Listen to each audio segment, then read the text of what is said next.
रहमान रहीम अस्सलाम वालेकुम दोस्तों, ਇਹ ਮੇਰਾ ਇੱਕ ਬੱਕਰਾ ਹੈ ਫਾਰ ਸੇਲ। ਇਹ ਦੋਗਲੀ ਨਸਲ ਦੇ ਵਿੱਚ ਵੀ ਆ ਜਾਂਦਾ ਜਾਂ ਫਿਰ ਜਿਹੜੀ ਟੈਡੀ ਦੀ ਵੱਡੀ ਨਸਲ ਆ ਉਹਦੇ ਵਿੱਚ ਇਹਨੂੰ ਤੁਸੀਂ ਕਰ ਸਕਦੇ ਹੋ। ਆ ਕਰੰਟ ਦਾ ਤੁਸੀਂ ਚੈੱਕ ਕਰ ਸਕਦੇ ਹੋ। ਹਾਏ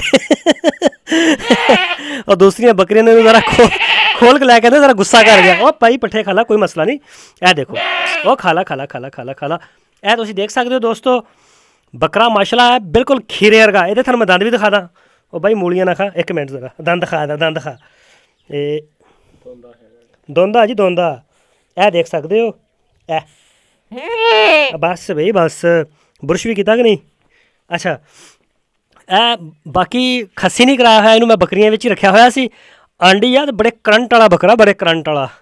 छड्डण दी देर आ माशाल्लाह, ते हुण भी इस तरह का चाहिदा। छोटा जिहा लिया सीगा, मैं खुद ही तैयार किया इनू और माशाल्लाह बहुत फिट आ।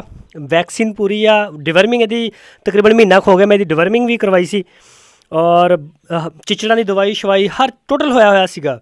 ते मेरे को हुण है ने थोड़ियां जिहियां बकरियां, तो उन्होंने भी मैं सेल करना चाहना। मैं इंशाल्लाह मार्च अप्रैल के जाके ना थोड़ा अपना जो मेरा फार्मिंग का जो सैटअप आ उन्होंने मैं थोड़ा अपग्रेड करके इंशाल्लाह फिर लवांगा। और मैं टैडी नस्ल और दोगली नस्ल ਇਹਦਾ ਮੈਨੂੰ ਬਹੁਤ ਜ਼ਿਆਦਾ ਸ਼ੌਕ ਹੈ। ਹਾਲਾਂਕਿ ਮੈਨੂੰ ਬੱਕਰੀਆਂ ਬੜੀਆਂ ਅੱਛੀਆਂ ਲੱਗਦੀਆਂ ਨੇ ਜਿਹੜੀਆਂ ਦੂਜੇ ਦੋਸਤਾਂ ਨੇ ਰੱਖੀਆਂ ਹੋਈਆਂ ਨੇ। ਜਿੱਦਾਂ ਅਕਸਰ ਮੈਂ ਦੇਖਦਾ ਵੀ ਆ ਰਾਜਨਪੁਰੀ ਜਾਂ ਫਿਰ ਬੀਤਲ ਵਗੈਰਾ। ਬੀਤਲ ਬੱਕਰੀ ਮੈਨੂੰ ਬਹੁਤ ਜ਼ਿਆਦਾ ਪਸੰਦ ਆ, ਲੇਕਿਨ ਥੋੜੀ ਮਹਿੰਗੀ ਵੀ ਆ, ਅਰਨਿੰਗ ਬਹੁਤ ਲੇਟ ਉਹਦੀ ਹੁੰਦੀ ਆ।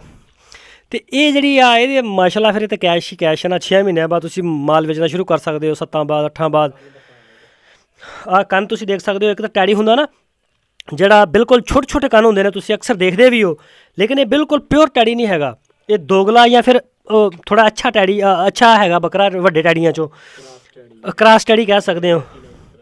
ਤੇ ਇਹ ਬਾਕੀ ਇਹਦੀ ਆ ਮਾਸ਼ਾਅੱਲਾ ਚਮਕ ਦਮਕ ਹਰ ਚੀਜ਼ ਹੈ, ਯੈਸ ਹੈ। ਔਰ ਤਕਰੀਬਨ ਇਹ होएगा, ਇਹਦੀ ਉਮਰ ਤਕਰੀਬਨ ਹੋਏਗੀ मेरा ख्याल 1.5 पौने 2 साल ਇੰਨਾ ਕੁ ਹੈ। ਔਰ ਬੜਾ ਬਿਹਤਰੀਨ ਆ ਮਾਸ਼ਾਅੱਲਾ। ਤੇ ਇਹ ਜਿਹੜਾ ਨਾ ਇਹਦਾ ਸੇਲ ਪ੍ਰਾਈਸ ਹੈ ਇਸ ਬੱਕਰੇ ਦੀ ਉਹ ਹੈ ਸਰ 20,000 ਰੁਪਇਆ। ਇਹ ਫਾਈਨਲ ਰੇਟ ਹੈ 20,000 ਰੁਪਇਆ। ਕਿਉਂਕਿ ਮੈਂ ਜਦੋਂ ਇਹਨੂੰ ਖਰੀਦਿਆ ਸੀ ਨਾ ਸਾਲ ਤੋਂ ਉੱਪਰ ਹੀ ਹੋ ਗਿਆ, ਉਦੋਂ ਮੈਂ ਲਿਆ ਸੀ 7,000 ਰੁਪਏ ਦਾ। ਫਿਰ ਖੁਦ ਇਹਨੂੰ ਮੈਂ ਤਿਆਰ ਕੀਤਾ ਸੀਗਾ ਔਰ ਮੈਂ ਇਹਦਾ ਹਰ ਚੀਜ਼ ਜਿਹੜੀ ਆ ਉਹ ਇਹਦਾ ਚੈੱਕ ਵਗੈਰਾ ਵੀ ਕਰਵਾਇਆ ਕਿ ਇਹ ਨਾ ਹੋਵੇ ਕਿ ਬੱਕਰੀਆਂ 'ਚ ਫਿਰਦਾ ਰਹੇ ਤੇ ਮੁੜ ਕੇ ਜਿਹੜਾ ਉਹ ਇਹਦਾ ਕੋਈ ਰਿਜ਼ਲਟ ਨਾ ਨਿਕਲੇ। ਫਿਰ ਮੈਂ ਇਹਨੂੰ ਬਕਰਾ ਈਦ 'ਤੇ ਵੀ ਇਰਾਦਾ ਬਣਾਇਆ ਕਿ ਚਲੋ ਮੈਂ ਸੇਲ ਕਰਕੇ ਕੋਈ ਹੋਰ ਬੱਕਰਾ ਲੈਣਾ। ਫਿਰ ਇਹਨੂੰ ਮੈਂ ਲੈ ਕੇ ਗਿਆ ਅਤੇ ਇਹਦਾ ਤਕਰੀਬਨ ਮੈਨੂੰ 18,000 ਮਿਲਦਾ ਸੀ ਬਕਰਾ ਈਦ 'ਤੇ ਮੈਂ 23,000 ਮੰਗਦਾ ਸੀ। 22-23 ਤੇ ਮੇਰਾ ਸੀ ਹੈ ਜਾਣੀ ਕਿ ਚਲੋ 20 ਦਾ ਨਿਕਲ ਜਾਏਗਾ।